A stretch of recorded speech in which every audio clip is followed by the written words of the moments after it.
Fishing by Joseph Martin. Narrated by Sarah Crawley. 2. The creature tears my heart open as I fight for its life. From the darker part of the ocean it spews saltwater, spitting on me. My wounds burn, my eyelids shudder. I struggle with many of them on my sailing vessel. The net I use to bring them in has become a set of hooks, each tugs in my skin. The early evening sky looked strange. Across the wide blue towards the edge fell frothy lines of bubbling cloud, like ocean waves rolling, horizon bound. Curious to see the world all around, the sky mirroring sea above the earth. It's like turning your head upside down. The whole world is spinning. To see waves on the beach, my feet are in sand. Waves lap before me, sparkling, and the east seaside city behind sparkles openly with its own shine. Music around me swells with zest. Elegant streets transporting beat, parasol with sakura print at rest. Blanket to my side is my lover's seat. I recline there in the sun's full beam. I am drowsing in adrenaline heat. I am sitting in a dull dream. But where is she, graceful in bright yukata? Why is there shadow beneath the shade? Where is she, beaming with her yukata?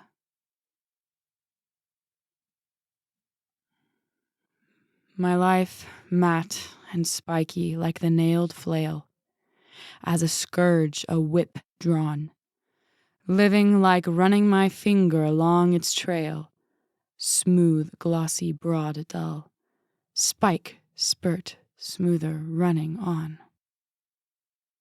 I am aching in adrenaline heat. I am waking in a deserted dream.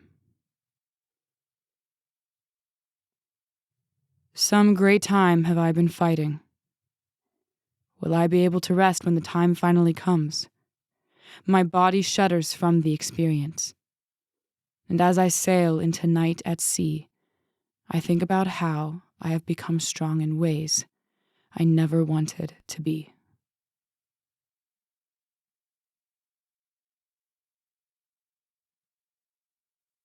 Three. One turns away from me. Its hook tugs at my flesh. Many disobey in the same direction. They pull blood from my side. I close my eyes to the salt-filled spray. I deserve this for my past. The school is before me. Some look at me through the murky water. Others, distracted, turn their heads out of my net where I was told to cast. The ones I drew closer to my heart tear the most, when each moves to place me under as I try to lift them up. But I fix myself against the mast. I tighten my breath. To the words about me I plug my ears. I close my eyes to the eye-catching flares of waves shimmering molten mirror. I pull, I pull. I crack my eyes wider only when I cannot see. I stop listening. They stop splashing, as the sun prepares to die again. And I allow myself to think about it.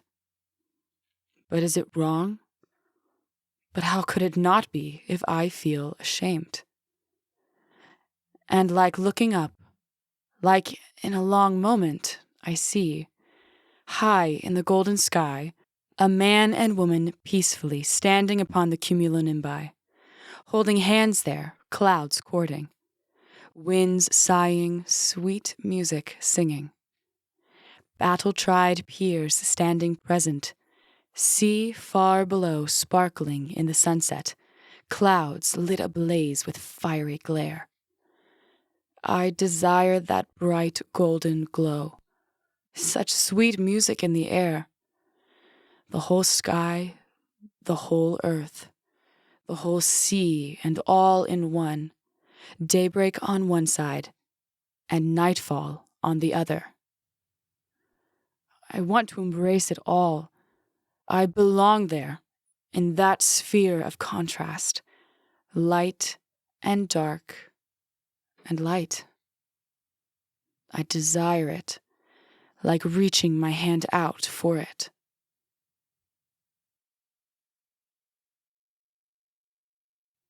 Five. A beautiful starry night reached its arms over the peak of the island continent far in the east.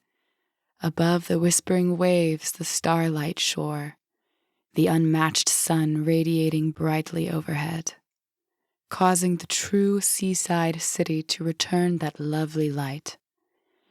Moon over the waters drawing things closer together. Two stood upon the sandstone parapet at dusk, the gentle evening caressing their genuine life, lived out of that citadel rising skyward. Dressed in festive robes divine they spoke. One in colorful array sighed, "How much longer until he comes?" Eastern light played about the tarrying dawn. How much longer until all are fulfilled?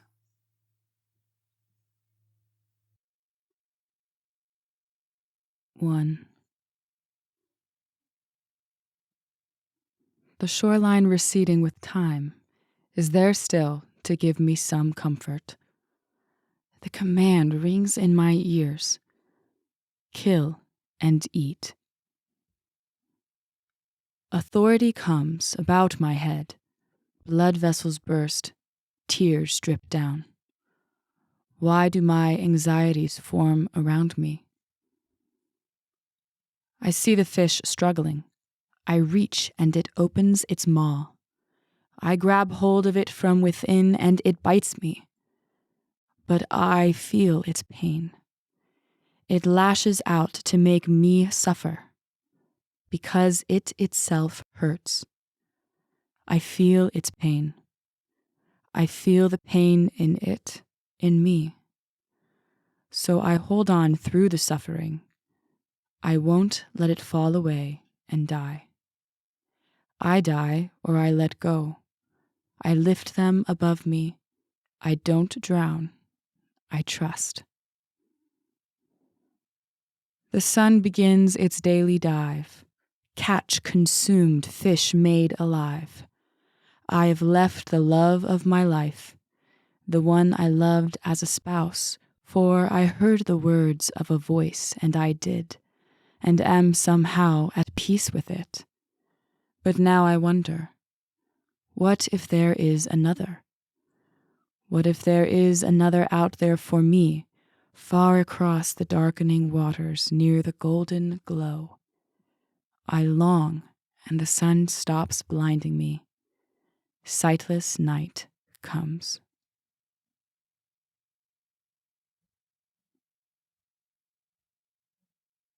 Sleepless I lie in bed, like the last so many nights, exhausted, aching, sore, wounded, and tense. It's all I want. I loathe not being able to rest when every minute makes tomorrow that much more painful. Desperate, melting, writhing, I move my eyes frantically, and then I catch a glimpse. A garden of spring, kissed with starlight, constellations on the canopy of night sky illumine holes in heaven's veil of night. A girl's bright eyes, hand along the flowers, eyes among the stars. Like a mirror she beams, radiant purity, a face without mar, the kind of one found only in dreams. Day comes. Eyes awake but barely open. Ears hearing, but I can't let myself listen. So bright is the salty air. So harsh is the frenzied splashing. What am I doing? I am not enough for this. I am forcing myself to become something I barely was before. How ridiculous.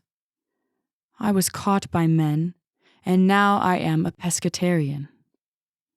My heart whispers exhaustedly. Why do I still fight? At the end, he had said, "Cast the net," and drawing a mass of fish. Arise, kill, and eat. What can I do? I am dying of anxiety. I will fall and be ripped apart if something doesn't break. I turn to trust. I strain to let it all go, trembling and shakily, like relaxing your back after being lifted up. I did not know that what has lifted me up high would weigh me down low.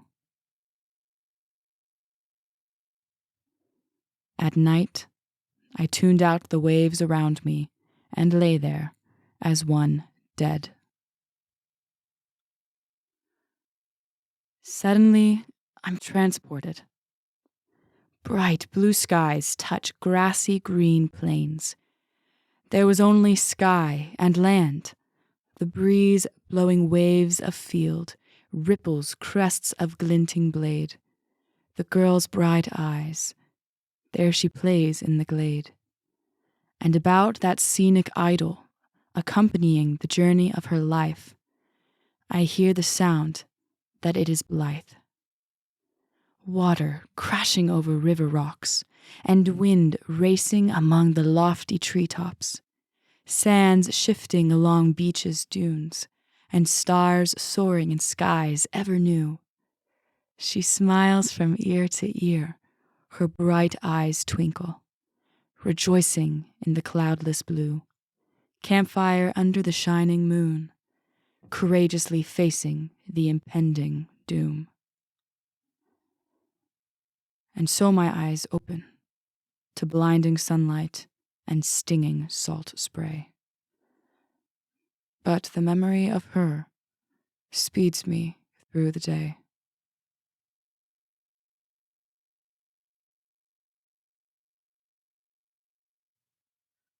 Four.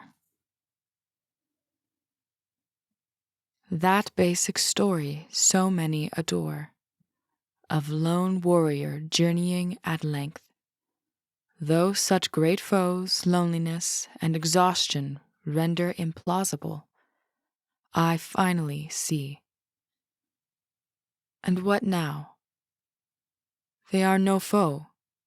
There is no loneliness, there is no deprivation anymore. So I will work on, I will give thanks. I hate not, I desire not, I need not. Evening falls, and finally, so I may see, I close my eyes. And in an instant, I know. Arcs of star traced parallel across the night sky, every star falling across the heavens, time sped up to be shortened. Circles like ripple tops of light, but shining brighter than it all, the four-pointed constellation, ever before her hanging. Head bowed down beneath it all, veiled white hair fell. Knees in the soil, sorrows in her heart. The whole cosmos reflected in her tear. Hanging burdens, love weighty. All reality contained in that pearl, from the pain and the beauty. Peaceful, I sleep, at peace, with myself, but not with myself and others. As I sail into that longest night at sea, bobbing on my ship between heaven and earth, not in the sky nor the sea, but maybe, imperfectly, in all three. And as I drift away, in the wake of the day's work, I cannot help but say, thank you.